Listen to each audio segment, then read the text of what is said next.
سلام به شما عزیزای دلم، امیدوارم حال دلتون خوب باشه. مونا هستم با قسمت سوم از داستان هویت پنهان در خدمتتونم. صدای پشت در، همون صدای کیمیا، آرومو کشیده گفت درو باز کن، فقط میخوام باهات حرف بزنم. کیمیا عقب کشید، خودشو به دیوار چسبوند. نمیفهمید این صدا چیه، کیه، از کجا اومده.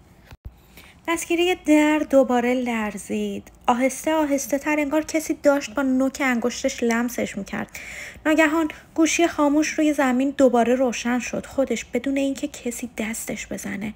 روی صفحه یه ویدیو خودکار پخش شد. کیمیا به صفحه نگاه کرد، چهره خودش بود، ولی توی ویدیو آروم راه میرفت سمت دوربین و زمزمه میکرد تو نباید به این خونه میومدی. کیمیا عقب پرید. نه، این ممکن نبود. این ویدیو از کی ضبط شده بود؟ چطور ممکنه خودش توی ویدیو باشه در حالی که اینجاست؟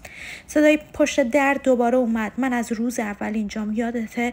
تو فقط نمیخواستی باور کنی. کیمیا دستشو گذاشت روی گوشاش، نمیخواست بشنوه، نمیخواست باور کنه. توی همین لحظه چراغ اتاق خاموش و روشن شد. یک پیام دیگه روی گوشی پرید. یا حقیقت رو بدون یا پشت در تنها نمیمونی.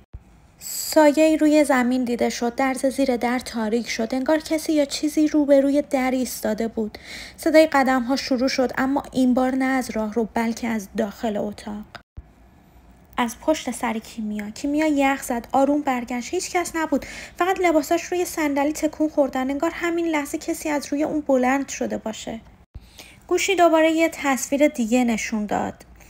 عکس اتاق همین الان، اما توی تصویر پشت سر کیمیا یه چهره ایستاده بود. چهره دقیقا مثل خودش، با همون چشما اما بدون مردمک، سیاه خالص.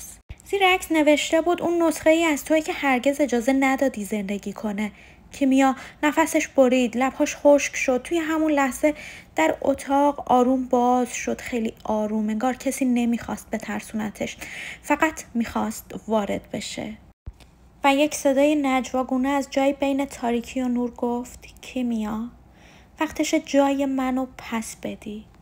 این چه بازیه و از جون کیمیا چی میخواد؟ بهتر با من همراه باشین تا دونه به دونه معماها رو با هم باز کنیم. فالو، لایک، کامنت یادتون نره. دوستتون دارم.